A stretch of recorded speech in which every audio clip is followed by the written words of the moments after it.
이르느니라. 내가 확신하노니 사망이나 생명이나 천사들이나 권세자들이나 현재이나 장래이나 능력이나 높음이나 깊음이나 다른 아무 피조물이라도 우리를 우리 주 예수 안에 있는 하나님의 사랑에서 끊을 수 없으리라. 네, 신약 성경은 마태, 마가, 누가복음이라는 네 권의 복음서와 또 사도행전과 또 서신서 22권이 붙어 있습니다. 그래서 사도 바울은 사실은 그 서신서를 쓸 때 그 서신서를 쓰는 대상이 누군가에 따라서 우리가 그 글을 읽을 때의 그런 성격과 목적과 그런 방향들을 짐작할 수가 있는데, 사실 서신서 자체는 교회와 또 목회 서신도 있겠지만 목회자들을 대상해서 서신서를 썼습니다. 그래서 사실은 서신서는 어떻게 큰 그림으로 볼 때 우리가 어떤 불신자를 전도하기 위한 그런 것보다도 더 근본적인 포커스는 수신자들은 예수를 믿는 성도들을 위해서 쓰여졌다는 사실을 여러분 크게 전제를 갖고 우리가 서신서를 접하면 좋겠습니다. 그래서 사복음서가 예수님이 그리스도시고 구원받은 유일한 길임을 제시하는 반면에, 서신서는 이제 예수를 믿고 구원을 받았으면 우리 이제는 어떻게 살아야 될까라는 그런 어떤 적용적인 부분에 대해서 우리가 서신서를 조금 바라봤으면 좋겠거든요. 그래서 서신서에는 예수님을 믿고 구원을 받았다 그러면 이제는 세상과 구별돼서 거룩하게 살기 위해서 우리가 어떻게 해야 되느냐라는 그런 질문을 갖고 우리가 서신서를 읽어야 될 것 같습니다. 만약에 우리가 정말 예수 믿고 죽어서 천국 가는 것만이 신앙이라 그러면 우린 서신서를 읽을 필요가 없습니다. 복음서만으로도 충분히 가능하거든요. 그런데 천국에 갈 수도 있다고 예약되어 있다면 사실은 우리의 삶들은 어떻게 살면, 내가 이제 이 땅에서 어떻게든 천국 가는 게 보장됐으니까 우리의 삶들은 결코 어떤 경건한 모습이나 그렇지 않을 겁니다. 갈수록 안일해지고 나태해지고 어떤 구원에 대한 감격과 확신도 없이 그냥 살아갈 겁니다. 그래서 서신서는 우리에게 큰 도전과 또 신앙에 있어서 성화와 또 그런 어떤 연단과 성숙에 이르는 아주 좋은 그런 성경이라고 할 수가 있는 것입니다. 그래서 우리가 많은 사람들이 예수 믿으면 바로 무조건 축복이 온다고 생각하는데, 이거는 사실 신명기의 어떤 사상에서 비롯된 거긴 하죠. 그러나 서신서를 읽다 보면 우리가 알 수 있는 거는 예수님을 잘 믿었다고 반드시 이 땅에서 좋은 일만 일어나는 게 아니다라는 것들을 여러분 감지할 수가 있을 것입니다. 그렇지만 서신서를 통해서 예수님을 잘 믿어도 때로는 어려운 고난이 닥치지만 예수님으로 말미암아 이 땅에서 천국의 삶들을 누리면서 살아갈 수 있는 그 방법을 제시해 준 게 바로 서신서라고 할 수가 있습니다. 그래서 내가 직장에 좀 다니다가 명예퇴직을 당하거나 살다가 보면 어떤 암이라든가 불치병에 걸렸다 하더라도, 아니면 당장 집이 없어서 어디 있을 데가 없다고 하더라도 우리는 예수님을 찬양할 수 있는 그 믿음을 어디서 찾았냐면 서신서에서 볼 수가 있다는 것입니다. 그래서 사도 바울은 이 세상에서 당하는 고난도 우리가 그리스도의 사랑으로 말미암아 넉넉히 이기고 있다라고 선언을 하고 있죠. 그래서 사도 바울 자체가 서신서에서 보면 자신의 고난의 삶들을 내용적으로 이렇게 증언하고 있는 부분입니다. 오늘 이 부분이 대표적인 부분이라고 할 수가 있는데, 35절에 보면 뭐라고 나와 있냐면, 환난이나 공고나 핍박이나 기근이나 적신이나 위험이나 늘 사도 바울이 겪었던 고난이었습니다. 그래서 사도 바울은 이방인 선교사로 전도를 하다가 옥에 갇히기도 하고 매도 무수히 맞고 여러 번 죽음의 위기도 당하고 강의 위험과 강도와 줄이고 목마르고 굶고 추위에 헐벗고 이런 일들을 늘 일상처럼 해왔다라는 것입니다. 근데 이것이 사도 바울이 어떤 특별한 어떤 사기 현장에서 일어난 일이 아니라 오늘 우리가 살아가는 믿음의 사람으로서 겪어야 되는 일반적인 과정이라는 사실을 사도 바울은 얘기하고 싶었어요. 어디서요? 서신서에서 그걸 얘기하고 싶었단 말입니다. 그러니까 우리가 이 서신서를 읽을 때 이 사도 바울이 왜 이거를 적었느냐, 이 마음을 캐치 못하면 우리는 다분히 이 서신서를 딱딱한 어떤 이론적인 그런 부분에 치우치면 아무런 사실 도움이 안 되는 부분이 있습니다. 그래서 제가 서두에 이런 사도 바울의 좀 마음을 갖고 우리가 서신서를 접했으면 하겠다는 마음에서 이 본문을 나누고 있는 것입니다. 그래서 이것들이 우리의 고난인데, 예를 들어서 환난은 어떤 거냐면 밖에서 오는 습격하는 그런 고통을 말하는 거거든요. 그러니까 여기서 한국에서 오신 유학생 계십니까? 여기 다 유학생이세요? 예, 오니까 되게 환난이 많잖아요. 먹는 거부터 해갖고 모든 게 불편하잖아요. 뭐 은행에 가도 뭐 어디 가더라도 안 되는 영어 써가면서 이게 다 환난이거든요. 근데 이런 것들이 우리한테 참 유익이다라는 것이죠. 왜? 여기서 서신서를 배우니까. 또 공고는 뭐냐면 안에서 솟아나는 고통이에요.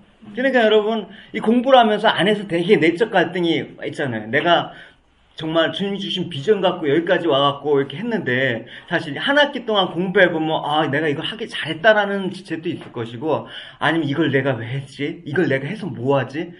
그죠? 이런 갈등이 있단 말입니다. 근데 좋은 쪽으로 갈등하시면 유익이라는 것입니다. 그리고 또 핍박이라는 거는 뭘 말하면 어떤 신앙적으로 인한 외부적인 어떤 고난을 뜻하는 것이겠죠. 그래서 아마 부모님들이 여기 와서 신학 공부하는데 적극적으로 도와주신 분도 계시고, 아니면 야 거기 가서 왜 신학 공부를 하니라고 말렸던 그런 지체도 있을 것이라고 생각합니다. 어쨌든 이런 굶주림, 헐벗음, 위협화, 이런 신앙으로 인해서 발생하는 모든 어려움과 그런 위기들을 사도 바울은 겪었다.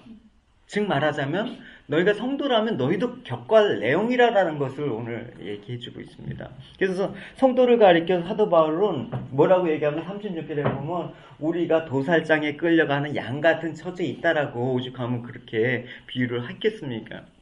근데 사도 바울은 중요한 거는 그게 아니라 고난과 위협과 위기를 37절에 보면 우리를 사랑하시는 이로 말미암아 우리가 넉넉히 이기니라 이렇게 얘기합니다. 넉넉히 이긴다. 이 넉넉히 이기다는 이 휘페로 리카오라는 이 헬라어는 이게 보면 여기 휘페로 이 부분은 뭐냐면 뭐뭐 위에 뭐뭐를 넘어서, 그러니까 약간 오버나 그런 의미겠죠. 비욘드 이런 의미가 있고, 리카오라는 거는 이기다라는 거예요. 그러니까 이김 위에 이김. 그러니까 이게 뭐냐면 승리자 이상이다. 압도하는 영광스러운 승. 그래서 이게 압도적인 승리를 넉넉히 이기다. 이 휘페론 리카오라는 헬라어를 씁니다. 그래서 우리가 어떻게 우리에게 닥치는 신앙적 고난을 넉넉히 이길 수 있느냐? 우리의 의지, 우리의 힘, 우리의 지혜, 우리의 지식, 이거는 못 이깁니다. 그래서 사도 바울은 우리를 향한 그리스도의 사랑을 힘입어 이 어려운 고난을 우리는 이길 수 있는 존재다. 이게 서신서의 메인 사실 중심이란 말입니다. 그래서 사도 바울이 늘 썼던 서신서의 그 단골 관용구처럼 하는 것들을 여러분 발견할 수가 있죠. 그죠? 그리스도 안에서. 이거를 신약 성경에서는 172번이나 언급을 했단 말입니다. 그러니까 사도 바울 삶들 자체가 시작부터 끝까지 그리스도 안에서 있는 나, 그리스도 안에서 발견하는 나, 그리스도 안에서 이길 수 있는 그런 힘, 이런 것들을 여러분 염두에 두시고 바울 서신서를 접하시면 이 구절구절마다의 그런 어떤 바울의 그 하나님을 향한 이 사랑, 또 성도를 향한 사랑, 이 세상을 이기는 믿음, 이런 것들 여러분 바울 서신서에서 너무나 피부에 와닿는 그런 그 바울의 음성을 들으실 수가 있을 것입니다. 그래서 여러분 신학교가 늘 신학이라는 것 자체가 사실은 어떻게 보면 신학으로 인해서 참 도움이 되는데, 이렇게 신학을 공부하다 보면 신학으로 인해서 오히려 우리 믿음이 멀어지는 경우도 사실은 있습니다. 여러분 흔히 말하면 1학년 때는 목사, 2학년 때는 장로, 3학년 때는 집사, 4학년 때는 평신도, 이런 게 왜 그러냐면 이게 자꾸만 이걸 컨텍스트를 볼 때 정말 살아서 내 마음을 때려야 되는데 이거를 자꾸만 여기서만 담고 이거를 이렇게 하다 보니까 이게 밸런스가 안 맞아요. 그러니까 이 지식과 지혜를 균형 있게 여러분 발전시켜가는 이 기간이 되었으면 좋겠다라는 마음이 듭니다. 어쨌든 내 의지와 내 의지로 세상을 이 고난을 이기는 것이 아니라 사도 바울은 그리스도의 사랑으로 믿음을 극복해 나가는 것이다. 서신서가 편지 아닙니까? 그러니까 그리스도의 사랑의 편지를 우리가 딱 읽었을 때 그리스도가 나를 사랑하시구나라는 것 마음들을 느꼈을 때 우리는 넉넉히 세상을 이길 수 있다라는 게 사실 서신서의 한결같은 공통된 주제라고 할 수가 있는 것입니다. 그래서 이 그리스도의 사랑을 느낄 때 38절과 39절은 이렇게 얘기하고 있죠. 이 세상에 다른 어떤 세상에 있는 것들, 땅에 있는 것들이나 땅 위에 있는 것들, 현재나 미래 그 어떤 것도 우리를 하나님의 사랑에서 끊을 수 없다라고 선언을 하고 있습니다. 이 구원의 확신이 생기는 것이죠. 그래서 우리를 향하신 하나님이 절대적이고 희생적이고 영원한 것이다. 그 사랑은 그 아들 독생자까지 희생시키시는 행하시는 사랑이다. 창세전에 이미 사랑하시기로 계획하시고 행하시는 사랑이다. 그러니까 어떤 피조물도 그 사랑을 끊을 수 없다라는 이 선언이 나오는 것입니다. 그러니까 여러분 그리스도 안에서 발견되는 나는 얼마나 고귀한 사람인가를 여러분은 아셔야 됩니다. 여러분. 그죠? 내가 학교 다녀서 학위가 있다고, 내가 이렇게 해갖고 세상적인 어떤 걸로 인해서 내가 고귀해진 게 아니라, 여러분, 이 공부를 통해서 여러분, 그리스도 안에 있는 나를 발견하는 이 고귀한 그런 위치를 확인하는 그런 시간이 되셔야지 여기서 공부하시는 여러분의 의미가 있다라는 것입니다. 그래서 이 끊을 수 없는 사랑의 삶들을 계속해서 여러분 삶 가운데 이어나가시길 바랍니다. 이 사랑을 놓치지 말고 끝까지 잘 이 학업 기간에 붙드시고 여러분 공부하다가 힘드는 일이 있으면 그리스도의 사랑이 나를 붙들고 있구나라는 그런 다짐과 선언을 가지고 여러분 어려워도 여러분 정하신 바대로 여러분 여기서 공부 잘 하시는 여러분이 되시길 바랄게요. 예, 이제 우리가 본론으로 들어가서 이제 좀 이와 같은 내용으로 좀 나누겠습니다. 예, 그래서 이제 서신서를 할 때 고민을 했습니다. 서신서를 어떻게 할까라는 생각을 이제 고민을 하고 강의안을 이렇게 준비하고 하는데 사실 서신서의 개론을 하면 이제 여러분 아시다시피 이제 로마서부터 쭉 해갖고 쭉 바울 서신서를 이렇게 각 개론하면서 세부적인 내용을 들어가는데 사실은 그 내용들을 굳이 다룰 필요는 없습니다. 왜냐하면 그거는 여러분 쉽게 접할 수 있는 정보이고 그 다음 또 여러분들이 그거는 읽어서 직접 여러분 해야 되는 거기 때문에 그 각 권의 내용들을 다 거론할 필요 없고 이따 잠깐 언급은 하겠지만 그 세부적인 내용은 여러분 각자 읽어보시고 또 그 내용은 사실 신약 개론이나 여러분 교회사나 또 여러 기타 과목에서 좀 다뤄야 될 부분이기도 하고 그래서 이 서신서에만 집중해서 좀 내용을 나누는 시간을 갖도록 할게요. 그래서 이 서신서의 배경을 알기 위해서는 1세기의 초대교회의 어떤 기독교적인 배경들, 그러니까 교회론적인 부분들도 여러분 조금 이해할 필요가 있고, 두 번째는 또 신약 개론에 대한 부분들도 여러분 이해가 하는데 꼭 각 부분에 대한 거는 그 과목에서 여러분 배우시면 좋겠습니다. 어쨌든 개론에 충실한 그 언급은 해드리겠습니다.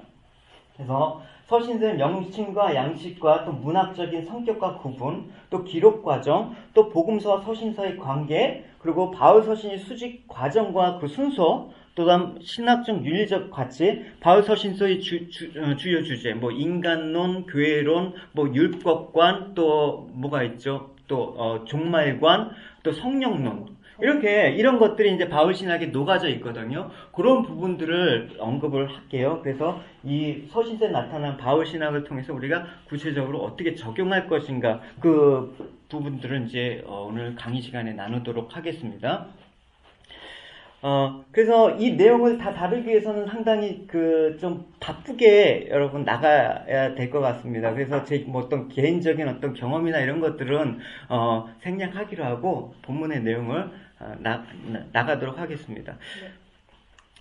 일단 첫 번째로 서신서의 명칭과 그 양식에 대해서 살펴보는데 명칭에 대해서 먼저 살펴보도록 하겠습니다. 서신서는 신약 성경 중에서 편지 형식으로 쓰여진 책을 서신서라고 얘기를 하죠. 그래서 로마서부터 유다서까지 21권을 일으키는 명칭을 가리킨 것입니다. 근데 이 서신서가 공식적으로 이 서신서라는 명칭을 갖게 되기까지의 그런 과정이 있거든요. 공식적으로 이 서신서가 확정되기 전까지 일단은 신약 성경이 정경화되어 있는 그런 시점에서 출발할 수가 있습니다. 그러니까 AD 397년에 카르타고에서 신약 정경이 확정이 되죠. 27권이. 근데 이전에 이제 구약 성경은 얌리아 종교회라는 곳에서 AD 90년에 구약 성경이 39권이 정경으로 확정이 됩니다. 그리고 신약 성경이 이제 390년 카르타고 회의에서 이제 그 27권이 확정이 되죠. 그래서 지금 우리가 가지고 있는 구약 39권과 신약 27권이 모두 66권이 이제 이 카르타고 그 회의를 통해서 신약 성경이 정경화됨으로써 이렇게 확정이 되는 것입니다. 그러니까 왜 이게 정경의 기준이 뭔가 위경도 있고 뭐 그런 것도 있는데 왜 이 부분만 정경이 되어 있느냐라는 것들을 잠깐 나눠보면 이 성경에서 정경화되기 위해서는 좀 기준이 있었습니다. 그게 뭐냐면 이 성경에 과연 사도성이 있는가, 신약 성경을 기준으로 할 때 과연 영감성이 있는가, 또 보편성을 가지고 있는가, 어떤 영적 내용들이 지금 있는가, 이런 것들을 통해서 이걸 정경화하는 그런 기준으로 했거든요. 가장 중요한 게 뭐냐면 신약 성경이 정경화로 받아들여지기 위해서는 반드시 그 책에 뭐가 있었냐면 사도적인 권위가 있어야 된다라는 것입니다. 그래서 이 책이 정경화되기 위해서 사도가 직접 썼던지 아니면 그 책을 쓴 기록자가 사도의 권위에 같이 묶여 있던지, 예를 들어서 마가는 사실 사도는 아니었잖아요. 근데 마가복음을 썼습니다. 근데 마가복음 뒤에는 어떤 사도의 권위가 있었습니까? 베드로가 있었기 때문에 이 마가복음이 정경화될 수가 있었던 것입니다. 누가복음도 마찬가지 않습니까? 누가는 누가 있었습니까? 항상 누가는 사도 바울과 같이 다녔기 때문에 이 바울의 그 사도적인 권위 때문에 이 누가복음이 정경화의 위치에 있다라는 것을 알 수가 있는 것입니다. 그러니까 이 사도와 관련이 없는 기타 위경들을 보면 사도와는 관련이 없는 그런 내용들이 많기 때문에 정경화되지 않았다라는 가장 큰 기준이 바로 이 사도성에 대해서 그렇게 기준을 뒀다라는 것입니다. 그리고 뭐 성경을 보면 이제 내부적인 특별한 증거가 있어야 되고 그 증거가 어떤 겁니까? 성경의 영감에 어떤 증거가 보여지는 그런 것들을 이제 판별을 했겠죠. 왜냐하면 성령 하나님께서 초대교회 때부터 신약 성경을 서서히 이뤄가시기 위해서 방향을 인도해 가셨기 때문에 이 성령이 주신 어떤 특별한 증거들이 있단 말입니다. 신약 성경에서는. 특별히 이제 서신서에 보면, 그래서 바울에 있어서 여러분 제가 중요하다고 생각하는 부분이 바로 성령론이거든요. 그죠? 그래서 여러분 성령론이라는 것들에 대해서 의외로 여러분 성령론을 여러분 깊게 다루거나 여러분 깊이 있는 것들을 접하기가 힘든 겁니다. 왜냐면 우린 성령하면 뭔가 뭐 이렇게 좀 은사적인 거에 많이 지금 치중돼 있단 말입니다. 근데 그건 아니거든요, 여러분. 서신서를 보면 그 성령론에 대해서 되게 깊이가 있다라는 것을 알 수가 있습니다. 그래서 여러분 추천해드리고 싶은 책은 그 오웬의 성령론이라는 그 책을 여러분 한번 보시면 서신서에 나타나는 사도 바울의 그 성령론에 관해서 좀 더 깊은 이해를 가질 수가 있을 것입니다. 그래서 어쨌든 사도성과 어떤 또 성령의 어떤 성령의 어떤 증거들이 보여줘야 되고, 또 그것들이 교회에서 또 받아들여야 되는 것이죠. 그리고 또 이 교회에서 이제 보편적으로 그것들을 가리키고 책망하고 교훈하는데 적합한 것인가, 그런 것들을 이제 종합적으로 판단해서 신약 성경을 이 카르타고 회의에서 27권을 정경했단 말입니다. 근데 이제 27권이 정경화되어 있지만 이 서신서라는 에피스라는 이 단어를 쓰기까지는 또 한 단계의 과정이 있는데, 그게 어디서 나왔냐면 제롬이라는 그 사람이 자신이 번역한 라틴어 성경에 이 서신서라는 이름을 사용한 계기가 돼서 이제 서신서가 된 것입니다. 이 제롬에 대해서는 여러분 사실은 개신교보다는 카톨릭에서 더 많이 그 성자처럼 추앙하는 분이에요. 그래서 여기 있죠. 카톨릭 교회 신학자이자 4대 교부의 한 사람으로 이제 알려져 있습니다. 그래서 이 신성한 사람이라는 그 라틴어 정식 이름이 히에로니무스라는 그 이름을 갖고 있습니다. 그래서 거룩한 사람. 우리가 그래서 베들레헴에서 탄생한 가장 여러분 우리가 잊을 수 없는 분이 누구입니까? 바로 예수님 아닙니까? 근데 또 한 사람이 있다 그러면 이 제롬입니다. 이 제롬도 그 베들레헴 출신입니다. 그래서 전승에면 베들레헴 그 교회에서 그 지하 동굴에서 성서를 원어를 라틴어로 번역한 그 사람이 바로 제롬입니다. 왜냐하면 그 당시에 왜 라틴어를 굳이 그 당시에 그 라틴어 번역본이 사실 있었는데 왜 제롬이 라틴어 번역을 굳이 이렇게 했는가라고 할 때 그때 구약 성경이 쓰여진 그 히브리어에서 직역된 그 70인역 있지 않습니까? 그 70인역을 기준해서 라틴어를 번역했기 때문에 이중 번역이 되어 있기 때문에 상당히 오류가 많았다고 합니다. 그래서 제롬이 히브리 원전을 갖고 라틴어로 직접 번역하는 그 작업을 해서 유명해졌습니다. 이 번역하는 과정에서 이 바울 서신서를 특별히 서신서라는 이름을 이 사람이 붙였기 때문에 이제 그게 유래가 돼서 오늘날 우리가 바울 서신으로 접하게 되는 명칭을 접하게 된 것입니다. 일화가 있는데 이 제롬이 그린 성화를 보면 있죠. 항상 웃옷을 벗고 젖을 몰두하면서 이 옆에 한 손에 해골을 들고 있는 모습이 그려집니다. 이런 거죠, 여러분. 보이시죠? 예, 무시무시합니까, 여러분? 예, 장난감이 진짜 해골이었나 봐요. 그러니까 왜냐하면 이 제롬이 성경을 번역하면서 항상 해골을 놓고 번역했는데 그 의미가 있다고 합니다. 그게 뭐냐면 내가 이 해골처럼 언젠가 죽게 될 날이 온다. 항상 내 종말적인 나의 모습을 생각하면서 이 번역을 했다라는 것입니다. 그러니까 이 번역 하나하나 할 때 여러분 얼마나 이 진지하고 정말 그 어떤 사명적인 그런 모습을 갖고 번역을 했는지 우리가 알 수가 있겠죠. 예, 그래서 이 서신서들이란 명칭을 사용하면서 이제 신약 성경의 22권 중에서 서신서가 몇 권이냐면 21권 아닙니까? 대단히 사실 큰 비중을 차지하고 있습니다. 그래서 여러분 사복음서와 사도행전에 소개된 역사적 사실들이 개인적인 내면적 고백으로 실증하고 있고 적용되어지고 있고 또 그리스도의 그리스도의 존재론적인 그리스도의 어떤 의미가 이제 해석되는 그런 차원에서 이 서신서는 대단히 중요하다라고 생각할 수가 있습니다. 여러분 성경을 볼 때 복음서와 서신서는 사실 그리스도라는 공통적인 주제가 가 있지만 그리스도가 행하신 일을 해석하는 데 있어서는 서신서가 반드시 필요한 거거든요. 그래서 이 바울 신학에 있어서 이 서신서의 위치는 상당히 바울 신학의 서신서들은 성경을 전체적으로 이해하는 데 있어서 여러분 꼭 복음서와 더불어 없어서는 안 될 짝이라고 여러분 알아두셔야 되는 것입니다. 서신서의 이제 양식에 대해서 좀 살펴보도록 할게요. 복음서는 이제 기존의 문학 양식에서 쉽게 좀 분리할 수가 없습니다. 왜냐면 복합적이거든요. 복음서에 보면 뭐 정기적인 요소도 있죠. 그 다음 역사적인 요소도 있고 그런 요소들이 어떤 신학적인 제 요소들과 결합하여 있는 복합적인 문학 장르라고 할 수가 있습니다. 근데 서신서는 말 명칭 그대로 사실 서신이라는 어떤 특수한 양식의 성격을 갖고 있죠. 근데 여러분 우리가 서신서의 독특한 양식을 이해하기 위해서는 이제 신약 성경의 서신서와 관련해서 서신이란 말과 사실 편지라는 말을 비교해 볼 필요가 있습니다.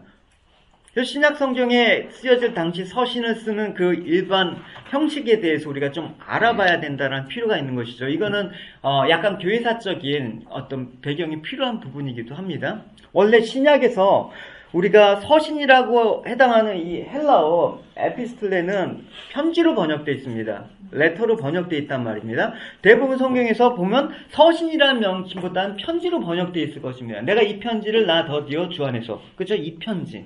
로마서. 그 다음 고린도전서에도 제가 몇 구절만 예를 드는 거예요. 내 인정하는 편지.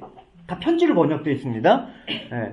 근데 현재 학자들이 이제 쓰여진 목적과 용도에 따라서 또 그 당시에 신약이 이제 쓰여진 그때 당시의 배경에서 사실은 이 에피스틀레는 공적인 성격을 지닌 서신과 사적인 성격을 지닌 그 레터, 편지로 구분합니다. 그러니까 여러분 우리가 이제 신약 성경을 볼 때 이게 서신인가 이게 편지인가 사실은 그 당시에는 구분을 했었단 말입니다. 우리는 구분 없이 지금 보고 있지만 그래서 실제적으로 그 당시 로마 시대의 어떤 편지 집록들을 보면 다양한 서신서의 양식을 볼 수가 있습니다. 그 내용이 뭐냐면 어떤 서신서들이 연설문 형태로 읽고 또 어떤 철학 논문이나 정치 소론이나 어떤 도덕적 권고문 뭐 이런 다양한 형식의 포맷들을 볼 수가 있는 것입니다.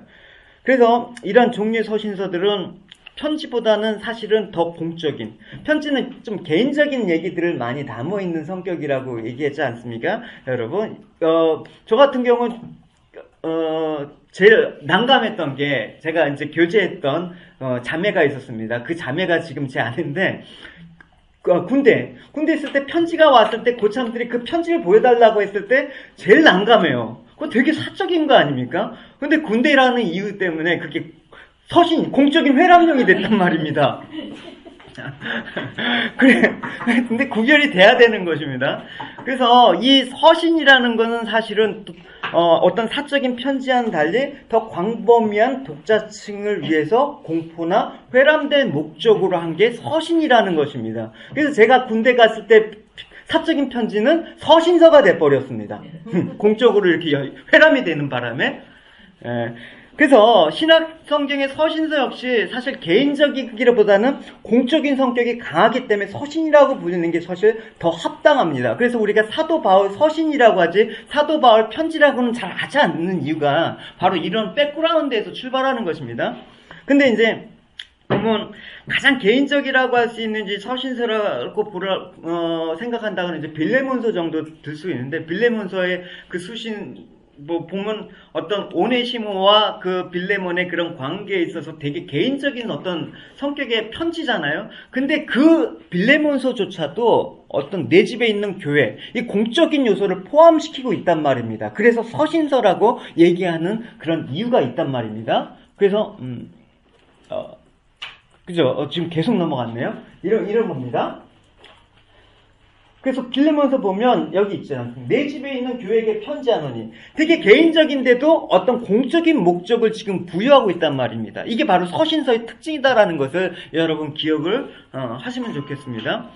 그래서 우리가 물론 이제 서신서들이라고 해서 편지 형식을 띈 신학 논문이나 설교집으로 이렇게 볼 수는 없지만, 실제로 서신서 자체는 편지이면서도, 어떤 개인적인 이런 편지이면서도 또 신앙적인 보편적인 진리를 담고 있기 때문에 모든 신앙인이 읽어야 되는 어떤 공적 문서라는 측면에서 서신서라고 불리는 게 합당한 것이죠.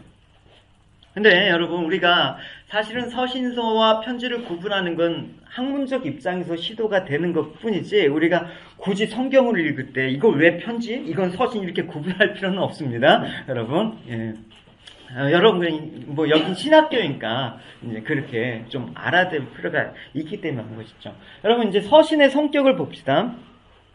신약 성경 당시에 서신의 일반적인 형식은 그 서신이 쓰여진 목적에 따라서 정해졌습니다. 그 목적이 어떤 목적이냐면, 이 서신서를 통해서 교제를 지속한다, 또 어떤 정보를 제공한다, 그 다음 또 어떤 부탁이나 설득을 하려는 그런 어떤 형식으로 나눌 수가 있습니다. 이 교제를 지속하는 부분에 있어서 서신서를 보면 어떤 특징이 있냐면, 서신서의 처음과 마지막에 어떤 인사말 같은 게 나오지 않습니까? 그리고 안부, 그 다음 중재하거나 감사의 말들이나 어떤 기쁨과 슬픔을 나누는 말들이나 또 어떤 이전에 좋은 관계를 기억나게 하는 그런 말들이 사실 포함되어 있단 말입니다. 한번 좀 보겠습니다. 데살로니가전서 1장 1절 3절 저기 근호 형제님이 좀 읽어주시겠습니까? 박근호 형제님. 스크립을 보시는 게 아마 시간 잘 안 보이십니다. 바울과 실로아와 공부되는 하나님 아버지와 주 예수 그리스도의 안에 있는 데살로니가인의 교회에 편지하노니, 은혜와 평강이 너희에게 있을지어다. 우리가 너희 무리를 인하여 항상 하나님께 감사하고 기도할 때에 너희를 말하는 너희의 믿음의 역사와 사랑의 수고와 우리 주 예수 그리스도에 대한 소망의 인내를 우리 하나님 아버지 앞에서 쉬지 않고 기억하니니. 예. 이런 교주의 어떤 마음들이 느껴지죠. 이제 서신서. 이런 마음으로 읽을 때 서신서가 이렇게 조금 더 친밀하게 다가온다라는 것이죠.